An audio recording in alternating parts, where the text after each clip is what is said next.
It's good to see you this morning. I hope that you are well.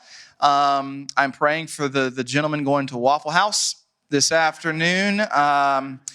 They are going to need our prayers all afternoon and into the night, if you understand what I'm saying. I would prefer to be the Galentines. How about y'all? They're having charcuterie. Come on. What y'all know about charcuterie? Okay? Yes, Lord. There's going to be a lot of charcuterie in the new creation. I'm just saying. And there won't be a single Waffle House.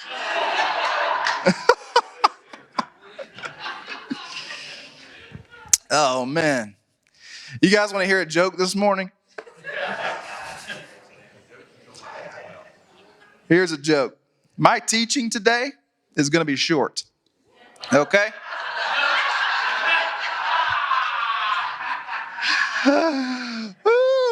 Should I keep it going?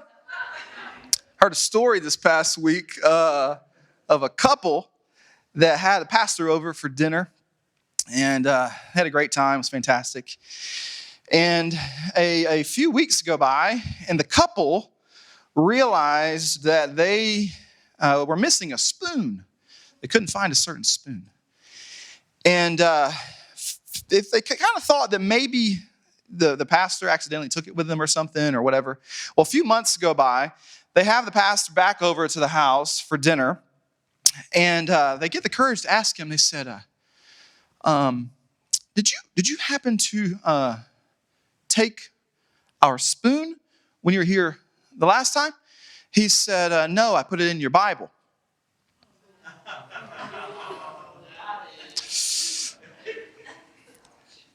Some of y'all didn't laugh because you're convicted. That's what it is. Man, I laughed so hard when I heard that, but I don't know. That didn't really resonate this morning. Woo! Thank you, Lord God, for laughter. Oh, man. Jordan later is going to tell me, why do you laugh at your own jokes? I don't understand. Not very funny. Okay. Anyway, this is our final week in this at-home teaching series that we have been in during the Epiphany Tide season. And we have been exploring and looking at what it means for all of us, for us as believers, us as followers of the way of Jesus, to live with God in the modern world. What it looks like, what it means for us to abide or to dwell or to be connected and attached to Jesus. All rooted in quite possibly the most important metaphor in all of John's gospel account, specifically in John 15, in what is referred to as the upper room discourse or the farewell discourse, the final words of Jesus with his disciples before going to the cross.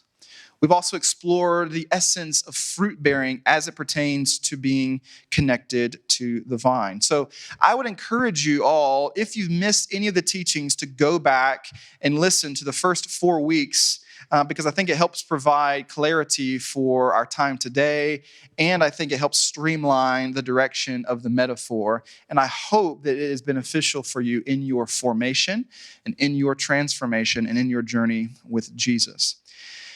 I actually heard a lot of encouragement from the teaching last week, specifically from folks who had never really heard a talk on a theology of joy and its centrality in love and in our connection to Jesus. And so I would actually encourage you to continue to press into the notion of joy as it pertains to not only interpersonal relationships, but also as it pertains to your discipleship with Jesus and your connection to the vine. Joy is so deeply important, not only neurologically in your brain, but in community as well. We gather together with things like the chili cook-off and all of these times together in house churches or at the Waffle House or doing charcuterie, whatever it is, because it's in those spaces we are able to enjoy one another. And when we enjoy each other, we form deeper attachments to one another. And we allow Jesus as the center of those attachments to change us and to mold us. So, to that end, For today, I want to share with you all a really beautiful paradigm from Dallas Willard in his book, The Renovation of the Heart. Willard was a philosopher. You guys know I love Dallas Willard. He was a philosopher for decades at the University of Southern California. And he had a pretty impactful book that was written a few years ago called Renovation of the Heart. And in Renovation of the Heart, he provides an acronym to describe a model for change. How do we change? How are we formed as individuals? Not just as followers of Jesus, but as human beings. How is it that we change? And he uses this acronym VIM, V-I-M. Now, the V in this VIM acronym is vision. It's vision. That's the first V. But the notion of VIM is actually a derivative of Latin, meaning strength, energy, direction, or virtue. And let's be honest, all of us are in need of some sort of direction in our life, some sort of energy, some sort of virtue to shape us and mold us and change us, whether we know it consciously or not. But the V in this VIM acronym is vision. And what does this mean?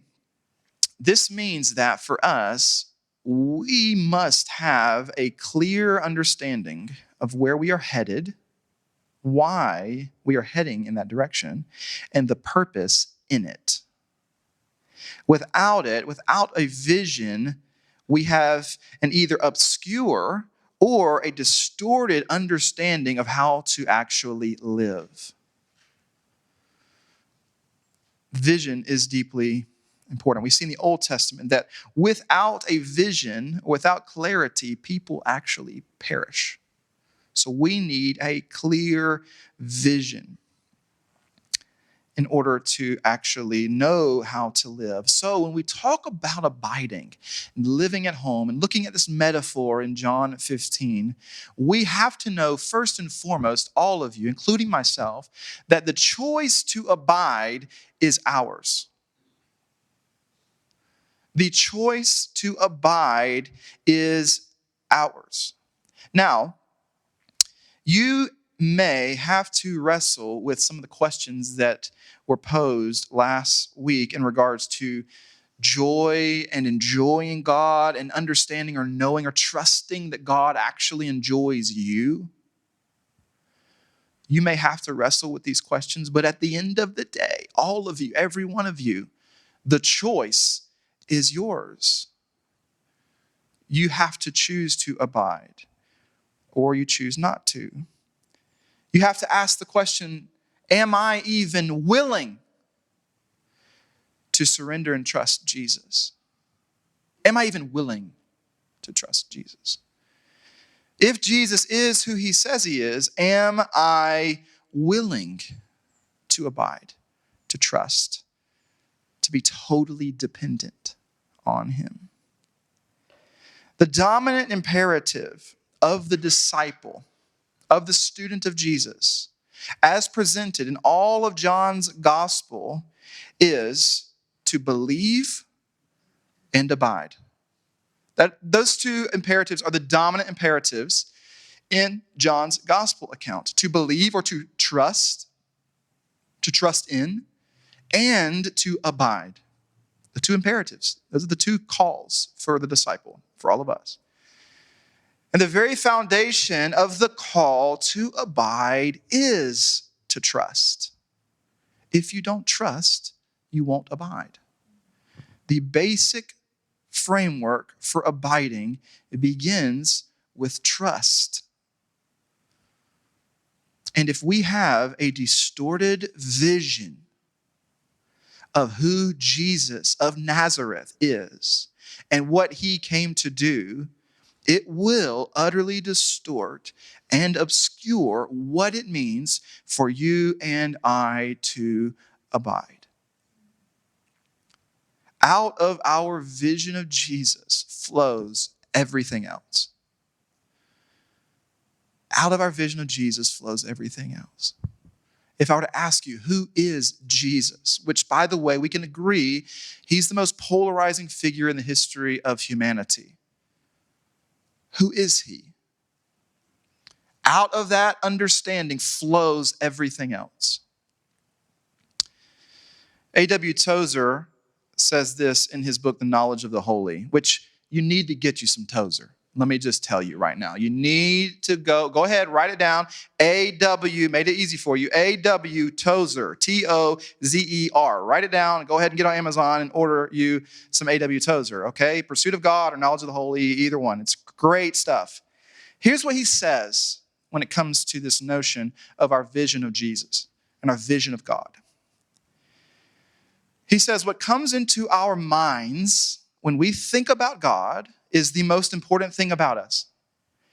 A right conception of God is basic not only to systematic theology, but to practical Christian living as well.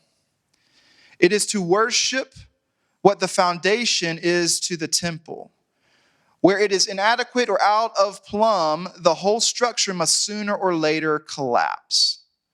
I believe there is scarcely an error in doctrine or a failure in applying Christian ethics that cannot be traced to imperfect and ignoble thoughts about God. Whatever comes to your mind when you think of God, let alone when you think about Jesus, is the most important thing about you as a human being and as a person. Your ethics flow out of that. Your vision of the good life flows out of that. Your understanding of what it means to be a neighbor, to love others, motivations, intentions, living, everything flows out of that. So without a proper theology of the nature of God, you and I will not ever have a secure attachment to God. If you have a distorted theology of who God is, then you never will have a secure, abiding attachment to God. Now, we have talked a bit earlier in the teaching series when we were unpacking John 15 about attachment theory. I think attachment theory is very interesting when it comes to primarily interpersonal relationships, but I think it's even more fascinating how it plays out in our vertical relationship with the Father. The basic description of abiding in God is attachment to God. When we talk about abiding or living with or connected to God, we are essentially talking about attaching or binding ourselves to God. And your theology, my theology, is key in our attachment to God. And if Tozer's, what he says is even remotely true at all, then our vision of God, our understanding of God and his nature, and our understanding of who Jesus is determines our attachment. Now, there are, as some of you may or may not know, and I am not a psychologist by any means. I dabble, that's it, I dabble. But there are 4 types of attachments that we have in relationships based on the work from John Bowlby and Mary Ainsworth. You can go back and look at it. 4 primary attachments. And I think this actually helps us in our understanding of how we do or don't attach to God. The attachment that we are going for, and John 15 lays out for us, is a loving, joyful attachment. We talked last week about joy being made full in us, remaining in his love. Now, in psychology, this is just called a secure attachment. Secure attachment. This is the aim for all of us. Although this isn't all of us. This is the aim and the hope. The second attachment that's really opposite of secure attachment is what's referred to as a fearful avoidant attachment. Fearful avoidant. The third is what's called a dismissive avoidant attachment. And the fourth is called an anxious preoccupied attachment. Now, in each of these attachments, and I think all of us fit into one of these based on, honestly, the relationship with our parents from birth, helps us in our vision of Jesus. our vision of who he is. If we have a secure, loving, joyful attachment to Jesus, we are essentially living into the vision that Jesus is trustworthy, that he is worthy, that he is worthy of my trust. I trust in him. If we have a fearful or avoidant attachment when it comes to God, our primary vision is that Jesus is angry at me. Jesus is angry at me. If your vision of Jesus is that he just simply doesn't matter at all, Jesus has no bearing on your life, Jesus, sure, yeah, he's cool, whatever, but Jesus doesn't change my life here now in 2023, then this would be a dismissive, avoidant attachment. You're dismissing the reality of who Jesus is and just saying, he doesn't matter. He doesn't matter to me at all. The fourth, and one of the dangerous ones, I think, for us in terms of our vision of Jesus, when we talk about an anxious or preoccupied attachment, the vision of Jesus is that Jesus is my drug. Jesus is my drug. I go to Jesus when I need him. Jesus kind of serves me whenever I'm struggling. But Jesus isn't really my master or my teacher or Lord. But he's like a drug or a hit of dopamine. And so when we think about our vision of Jesus, all of us have some vision, and that vision is going to dictate, I believe, your attachment to him and how you abide. And our aim and our goal at Emmaus in our community and today is to have a clear vision of who Jesus actually is and what he is asking. In order that when we do trust in him and we attach ourselves to him, it is secure. It's secure. So we have to have a clear vision. We have to have clarity when it comes to who Jesus is and what he came to do. The second aspect of Dallas Willard's VIM model is intention. Intention. In this room right now, and I believe across the church at large, there are at least two groups of people. Those who intend to attach themselves to Jesus and live from the vine, but never actually make the choice to. Some of you in this room right now, you have all the intentions to attach yourself to the vine and to abide, but you never actually decide to. You never actually choose to. It's one of those things where I'll get to it one day. I intend to down the road, but not right now. I'm not choosing to. And our intentions, family, only matter if there is a decision that follows. Intentions cannot change you. They're a starting point, but what we have to realize is that we have to make decisions about our change. And our decision to abide is ours. We don't merely intend to abide as though it's just going to happen passively. We have to choose it. We have to decide on our own. The second group are individuals who, quite honestly, you have no intention to abide. You're here today, and I'm glad. Welcome. Hope you feel at home. But you have no intention to abide.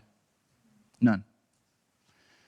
Maybe you're kind of curious, or maybe there's a friend here that you enjoy and you like their presence, and you're like, well, I'll come hang out with them for a little bit, for an hour and a half on a Sunday morning. Got nothing else to do. But you have no intention to abide in your daily life. And here's the challenge. A lot of us probably are unaware of which group we are a part of. But my hope is that we become a people who, by being entrenched in the presence of God, him wooing us and drawing us, when we lift him up, he draws us, that our curiosity moves to intention, and our intention moves to decision, and we choose to abide. That is my desire for all of us. But I recognize that some of you in this space today have no intention to abide at all. And maybe it's because of an unclear picture of God, or maybe because of a lack of surrender,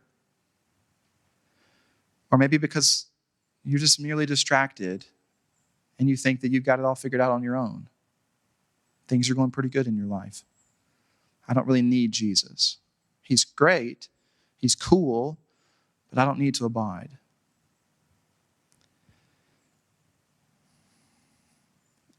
I want you to wrestle with those two characterizations. And they're characterizations, I get it.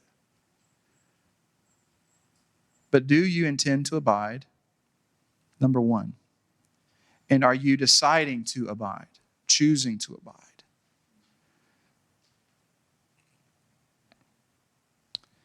Because some of us, at our heart level today, right now, coming into this space, at the center of our being, our core form, that which directs our life, you're not sure if you actually intend to know Jesus or not, for whatever reason. Maybe because of the vision you have of him, or maybe because he asks too much of you and you don't trust him with your life. St. Ignatius of Loyola defines sin as essentially our unwillingness to trust God with our own happiness. If you don't trust that Jesus can produce ultimate joy and happiness in your life and aren't willing to surrender to him in that, which, by the way, majority of abiding is nothing but surrender, then you will not experience secure attachment. And I want all of you to, friends, but not all of you do. But I'm believing today, as God's been speaking to me through the week, that some of you will make a new decision today, a renewed covenantal decision to abide in the vine. Even if you don't have all of it figured out, which you can't, your finite mind can't. And the more you know God, the less you will know about God. The more he becomes mysterious to you. He's not fathomable. You have to trust. I'm not advocating for blind faith. I'm fine with evidence and the pursuit of knowledge and rationalizing, but at some point you have to trust in Jesus. You have to trust in the evidence. And if Jesus didn't do enough to prove his trust to you, I don't know what other person honestly can. And that's a miserable place to be in. Because all of us are in pursuit of a Messiah. This is why we've turned to politics in the U.S. to try and usher in utopia. We want a Messiah. We want a Messiah. But we don't have a clear picture of what is good. And we see in Jesus the person who offered himself for us when we didn't deserve it. We didn't deserve it. But simply him being motivated in love, he stepped down off of the throne and entered into a freaking stable because he loves you.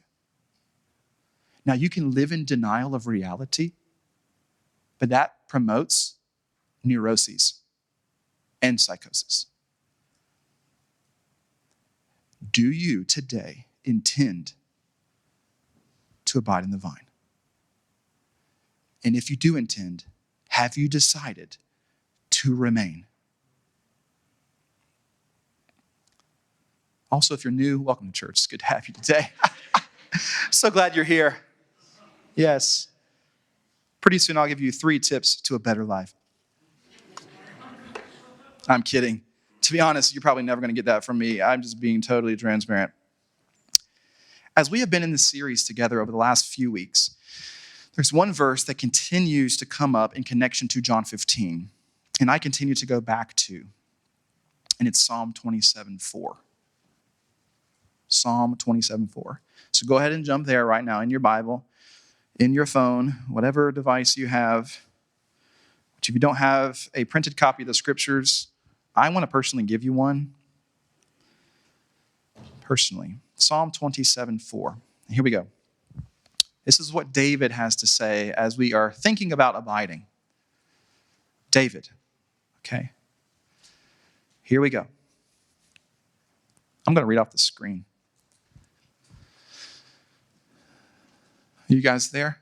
Here's some pages still turning. Okay. Here's David. The one thing that I ask of the Lord, which let's just stop and notice that David's asking. This man is asking. Okay? Every single translation of this verse, ESV, NASB, KJV, NIV, NLT, has the word ask in it. Every one of them. And for some of us in this room today, there are literally just 3 letters between you and the presence of God. A-S-K. For some of you, quite literally, what separates you from the presence of God are 3 letters. A-S-K. David says, there is one thing I ask of the Lord. Of all the things he could ask for, there is one thing that I ask.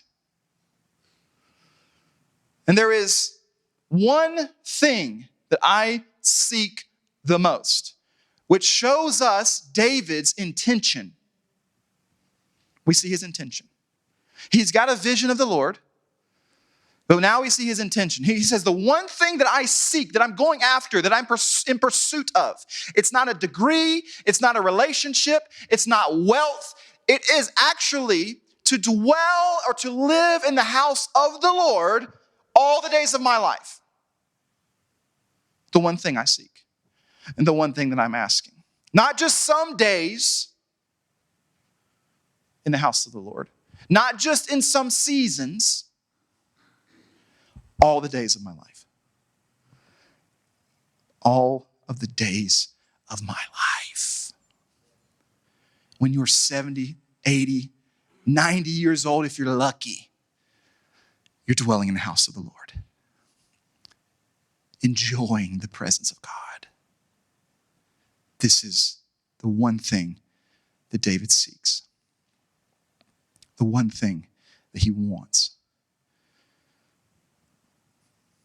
To live in the house of the Lord all the days of his life. Abiding, friends and family, is a way of living and being. To where it becomes almost as natural as breathing.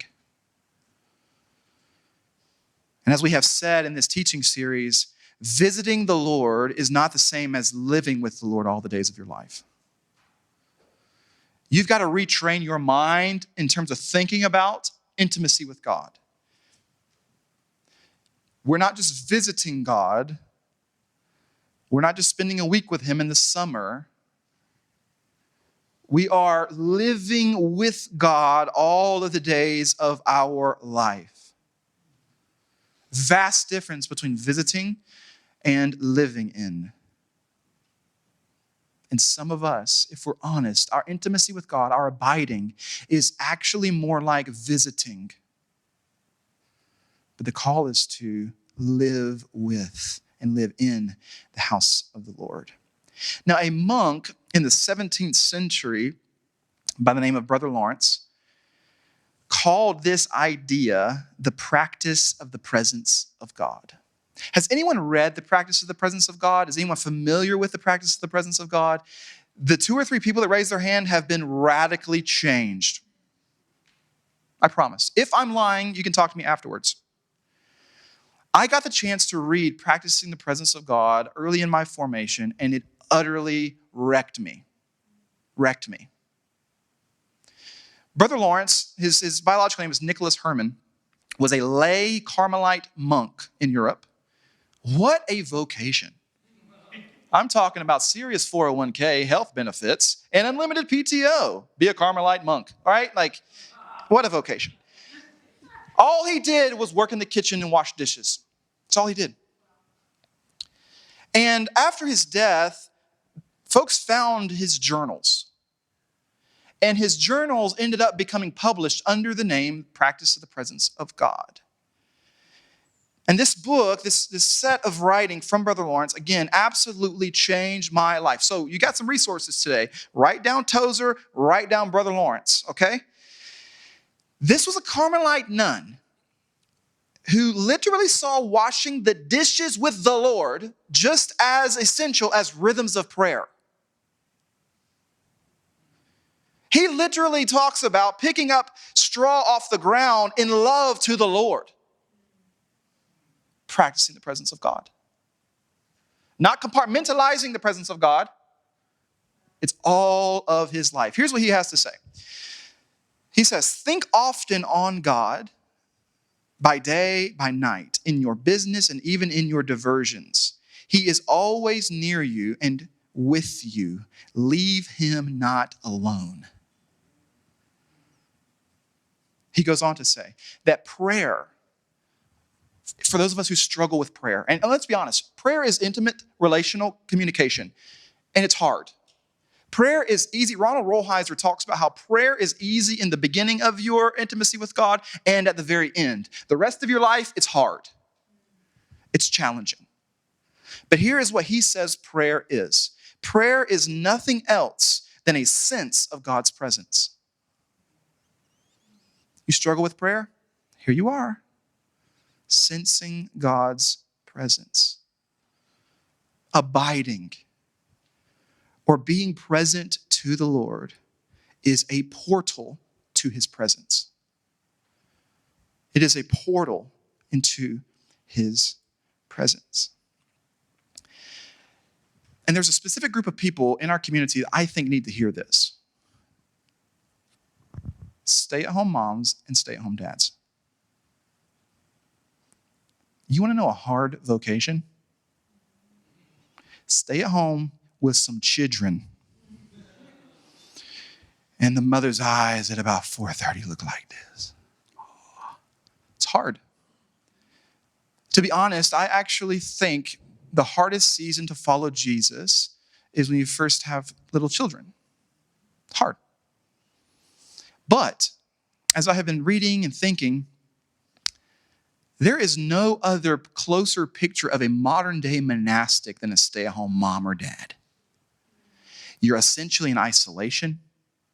You're in the wilderness. Time is not your own. You are serving someone who, guess what, probably is not going to serve you back. There is no HR department that you can call and whistleblow or complain about your children.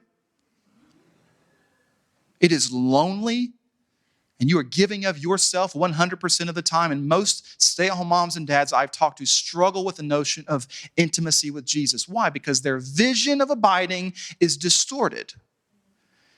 But it is in that space that I think you are stripped and formed in ways that all of us who aren't in that position really don't know what it's like. So I want to encourage you today. You are in the crucible of the wilderness. When you are wiping that baby's little rear end in love, do it as to the Lord. When you are feeding your little ones and they're throwing food, Selah's in a throwing food phase. You're learning patience. When you're playing with your children, you're building a bond and showing joy. Abiding in the vine is about practicing the presence of God all the days of our life. And not just all the days of our life, but all day long. Drawing our mind to the Lord. David goes on talking about how he is going to dwell or what he is going to do in the house of the Lord. And he says this, I want to dwell in the house of the Lord all the days of my life. That's his desire, his intention. He goes on, delighting in the Lord's perfection and meditating in his temple. Again, the notion of delighting is enjoying the Lord's presence. Another translation says, beholding the beauty of the Lord, which this is a glimpse into our teaching series that starts next week, which, by the way, Vania is going to teach next week, launching us into a series on beauty and glory and its necessity in our formation. Hello. Come on. I'm excited. And this gives us a glimpse because David is simply beholding the beauty of the Lord. He is delighting or enjoying in the Lord's perfections or his completeness. And he's meditating in his temple. This is what he wants to do. This is how he's going to live in the house of the Lord all the days of his life. Now, looking at this psalm and with respect to the human person, if we intend to abide and we choose to abide, given that we enjoy or delight in God, delighting in us, which he does, the question remains, where does abiding begin? How? You're like, okay, Spencer, it sounds cool. It's a little mystical. Not sure about pragmatics. How do we do this? Love the metaphor, man. It's great. I get it. Vineyard, grapes, attachment, cool. But how? This is the question. And this is the question I think a lot of us are struggling with. 3 letters, ASK, struggle, and HOW, struggle. Okay? So I want us to have an awareness today of how to abide. All right, here it is for you. Okay? Abiding, dwelling, remaining, connecting, attaching, and living at home with Jesus begins with our attention. Not deep, not profound, but it begins with our attention. It begins with our mind and our thoughts. David in this psalm is giving his full attention to God. His mind is on God. And this is both qualitative and quantitative. And I hear some of us talk about, well, in my time with the Lord, I want quality over quantity. And I get that. That's beautiful. But here's the deal. Oftentimes, quality comes after quantity. I didn't marry my wife by just saying hello to her every once in a while in the hallway. It took quantity, time. Your friendships, your relationships with those you are close to was not just a passing hello. How's it going? Man, we are deep. That's my ride or die. We've said 10 words to each other in the last 3 weeks. But we're all about quality, not quantity. No, it's both. Quantity and quality. But it is all of life. The people that you and I love, that we love, we tend to think about them often. Do we not?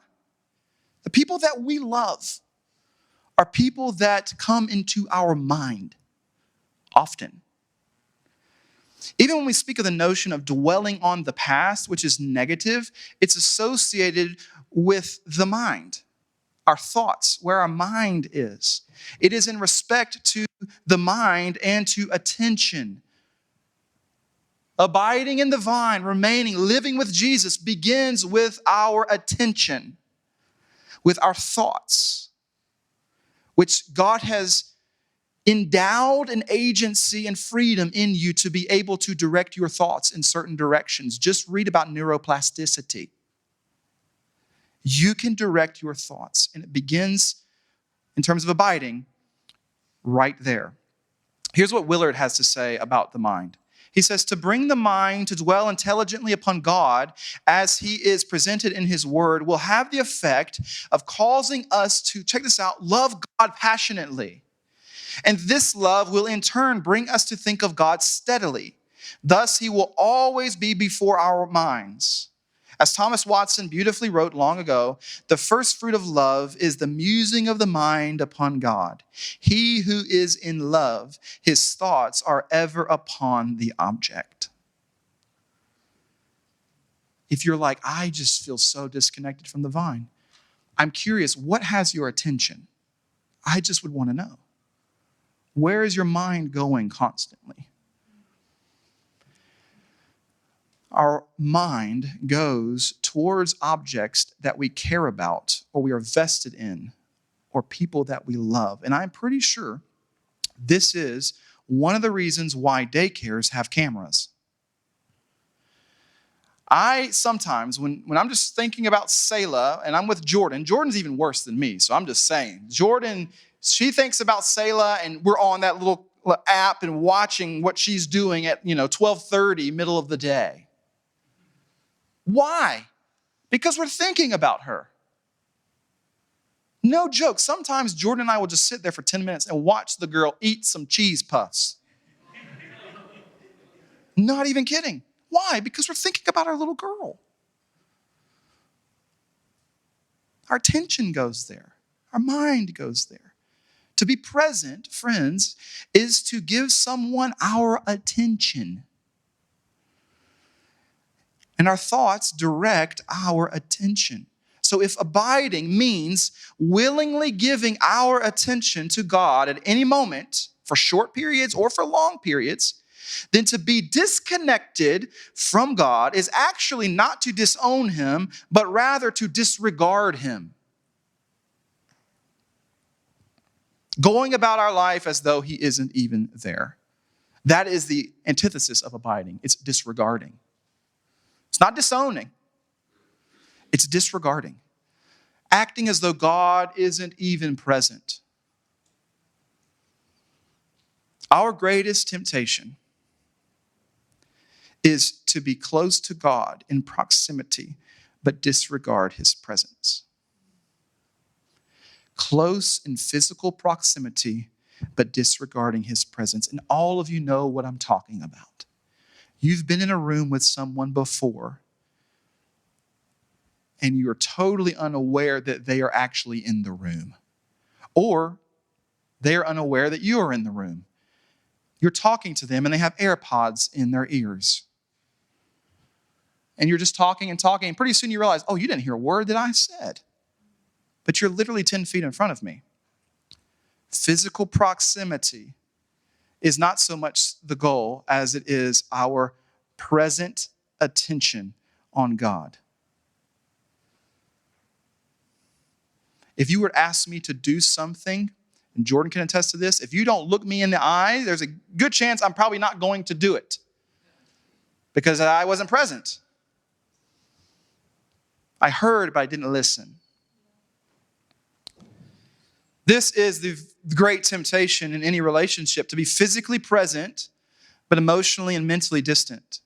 This is the great temptation for every relationship, where you can be in the same house with another person and never actually be present. So, if you desire to abide, we're still asking this great question of how. How do I live in such a way where I dwell in the house of the Lord all the days of my life? These are the questions we are asking. And keep this in mind, just a little nerd out real quick, bear with me.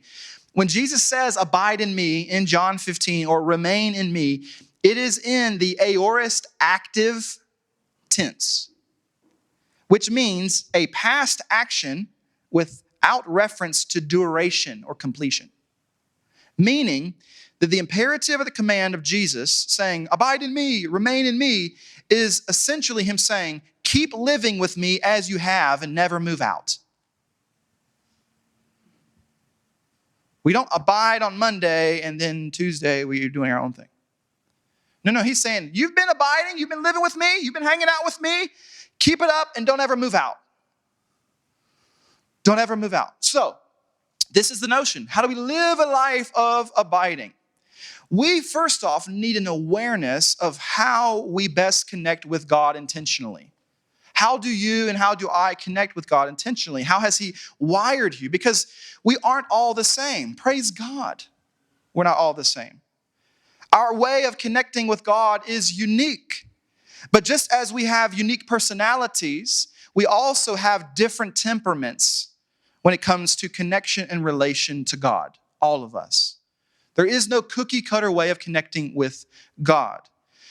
And in his book, Sacred Pathways, Gary Thomas walks through 9 pathways of connecting with God that I think is super practical and helpful. So we go from theoretical, abiding, attachment theory, all the fun stuff, to now let's talk about practical application. 9 pathways or 9 temperaments of connecting with God. Here they are. And I want you to identify which one most resonates with you. And hopefully that's going to liberate you in your intimacy with Jesus and your decision and choice to abide, okay?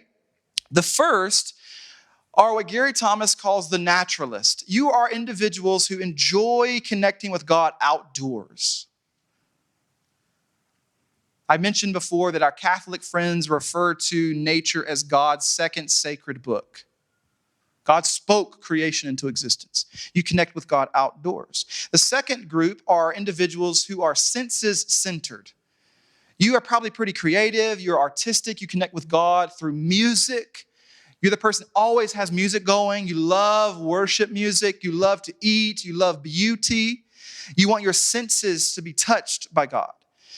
The third is what he calls the traditionalist. You love routine. You love liturgy and written prayer.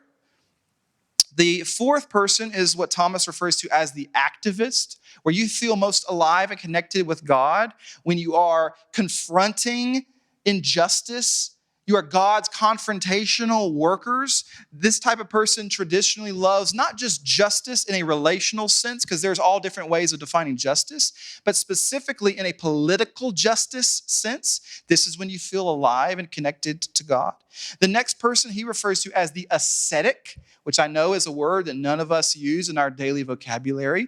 But the ascetic is someone who loves silence and solitude. You are honestly like, let me just get alone with God and my moleskin in the woods.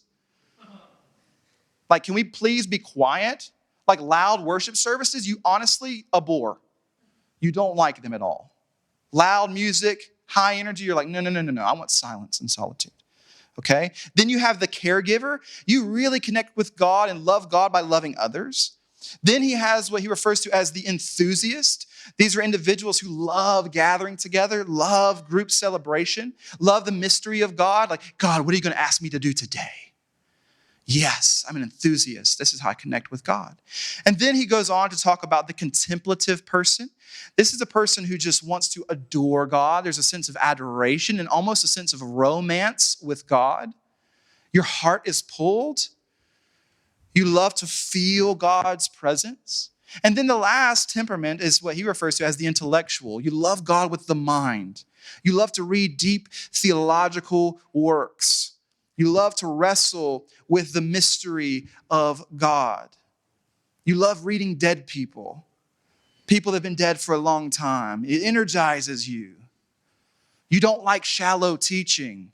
You want some depth and some meat. You want to be gripped and sanctified in the mind. 9 temperaments, and all of us have a leaning in one or two of these. Okay? In terms of how we relate to God in particular. But we still need a practical how-to when it comes to abiding. This just opens a door for us. These are like food groups that we just like enjoy. Like we're leaning into one of these 9, one or two of these 9. Because it doesn't mean that we're not going to connect with God in all of these different ways. It just helps us have an awareness of how we connect with God most. And some struggle to abide because we haven't been exposed to different ways that we can. We haven't been exposed to different ways that we can actually abide. Each of these 9 temperaments are a bit like homes, different style homes, but every home, keep this in mind, still requires certain spaces and furnishings despite the aesthetic. All of us like certain types of homes, so to speak, or have a temperament in terms of connecting with God, but there are still certain rooms and spaces and furnishings that are required in every home, no matter the architecture or no matter the aesthetic of the home. Now, some people just want to live with God only in the yard working, but you never want to be in the kitchen. Some people only want to connect with God by laying in the bed at rest, but never in the yard working. Some just want to connect with God only on the couch, but never want to go into the bathroom. We need all of these spaces, no matter our temperament. This brings us to the third word in the acronym VIM in Willard's model, and that is the word means. Each space in our abiding is what Dallas Willard refers to as means. In other words, practices and spaces that God has given us And we see practiced in Jesus' life to connect with him, to live with him, to become like him. The furnishings and the rooms of the home, that you might say. These are means. These are disciplines or rhythms provided by Jesus as a means of grace or as a gift, enabling us to not only live with him, but to also bear much fruit, to produce much fruit. And if we use the vineyard metaphor as in John 15, we have to realize in order for vines to grow most effectively and produce fruit, a support structure is put in place by the gardener called a trellis. You've heard us talk about this in the past, but I'm going over it once again to refresh us. This trellis is a means of grace provided by our Father who is the gardener. Ancients used this image of a trellis in connection to John 15 by developing what later was called, a few hundred years after Jesus, a rule of life. A rule of life. The Latin for rule is the same word that is used for the word trellis. It's the word regula. Regula. It can mean rule or trellis. So in essence, this idea of a rule of life or this structure, this means of grace, could be a trellis of life. A few different definitions for a rule of life. And again, some of you have heard this, but I'm coming back to it because it's important for all of us. Pete Scazzero in Emotionally Healthy Spirituality defines a rule of life this way. It is a trellis that helps us abide in Christ and become more fruitful spiritually. It is an intentional, conscious plan to keep God at the center of everything that we do. Ken Shigematsu says this about a rule of life. He says, a rule of life is simply a rhythm of practices that empowers us to live well and grow more like Jesus by helping us experience God in everything. And then I was texting John Mark Comer just last night, and he sent me this definition of a rule of life, where he says that it's a schedule and set of practices and relational rhythms that help us create space in our busy world for us to be with Jesus, become like Jesus, and do what Jesus did. One more for good measure. Rich Velotis says that a rule of life is a simple structure that helps us pay attention to Jesus in everything that we do. Why does this matter? Why does this even matter? Because, as Annie Dillard says, how we spend our days is, of course, how we spend our lives. One day you're going to grow old, and you're going to look back, and you will have become a certain type of person. And I want all of us at Emmaus to dwell in the house of the Lord all the days of our lives. And for us at Emmaus, we call this our rhythm of life. Our rhythm of life. It helps us orient us in a specific direction, because this is what a trellis does. It helps orient the vine in a direction toward abiding in Jesus and bearing the fruit of Jesus. A bit like a budget. It helps provide for us a guide, so to speak, of where we are. The 5 rhythms are grace in our community. And the 5 rhythms for us are praying, resting, learning, gathering, and contributing. Our hope is that all of us are practicing these 5 rhythms in our life. And ideally, these would be embedded throughout our daily, weekly, monthly, and even annual calendar. These are just spaces that are created to be with Jesus and become like Jesus. Praying, resting, learning the word, the logos, the graphe, the rhema. Being in the Bible, the scriptures, learning about Jesus. Gathering, eating together, celebrating around our table at home, our table here every single Sunday morning, as well as in our house churches. We gather together, we celebrate, we enjoy one another, as well as contributing, using our time, talent, and treasure to further what God is doing in this community and in the world around us. We are called to be co-laborers with Christ Jesus, to work alongside of him as contributors. These are intentional practices for us. And our hope is that they would engage all the various dimensions of your person. Your heart, your mind, your body, your relationships, and assist in your soul's integration of all of them. So, when we talk about how do we abide, how do we live with Jesus? Anderson, you can come on up as we begin to close. Which I do mean close, I promise, okay? Some of you got to get to the Waffle House, all right? These are 5 spaces that are necessary for us to abide. And there's obviously overlap in all of them, but there's 5 nonetheless. The furnishings of your home may be unique and specific. In other words, the way in which you pray might look different from other people. You might like to pray out loud on your face for hours on end. Some of you might like silence in the woods. Some of you might like to practice Lectio Divina. Our call to Sabbath and rest is something that I want all of us to practice, but sometimes our schedules just don't allow with work. But how can we create time to stop and to rest and to delight in the Lord? Learning the scriptures. For some of us, opening the scriptures is so challenging, so hard. Maybe we watch the Bible Project and let that illuminate our mind when it comes to who God is. Or maybe we just read a section at a time, or we do the lectionary, or maybe we do a book of the Bible and study. When it comes to gathering, we meet here on Sunday mornings. We eat around the table with friends. Maybe we set a rhythm for eating at the table in our home or out at a restaurant somewhere. In contribution, ways that we are giving of ourselves, serving in this community, serving in our city, giving of our resources, financial resources, as well as our time, contributing to what God is doing, furthering and multiplying the fruit. But if we don't focus our attention on Jesus, we will never be with Jesus, ever. And in the Emmaus story, in Luke chapter 24, the disciples, the downtrodden, doubtful disciples, beg Jesus to abide with them. And he goes into a home that night, and what is the first thing that he does? He eats with them. They beg him to abide. Don't go anywhere, they say. Stay with us tonight. Abide. Come in the home. And in the text, it says he goes into the home.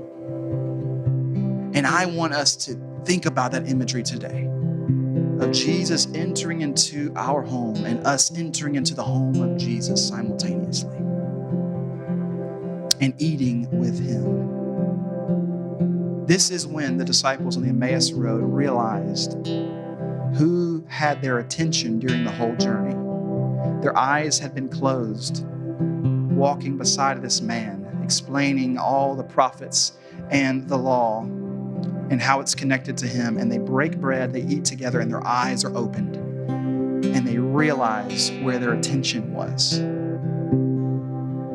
The place that we always come back to, friends, in order to reorient our attention is the bread and the cup.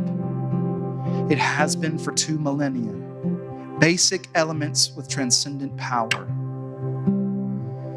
Jesus is very clear in regards to this in John chapter 6, verse 56, and it actually frustrated a lot of people, and they left him. They left him, disowned him, rejected him. Jesus says, whoever eats my flesh and drinks my blood lives at home in me, and I in them. Some of us today, and some of us throughout this teaching series, we need to trust Jesus is who he said he was. You need your eyes opened at the table. You need your eyes and heart awakened at the breaking of bread. That's you. Because right now, you have no intention to abide. In fact, you are even probably frustrated at the notion of me bringing that up.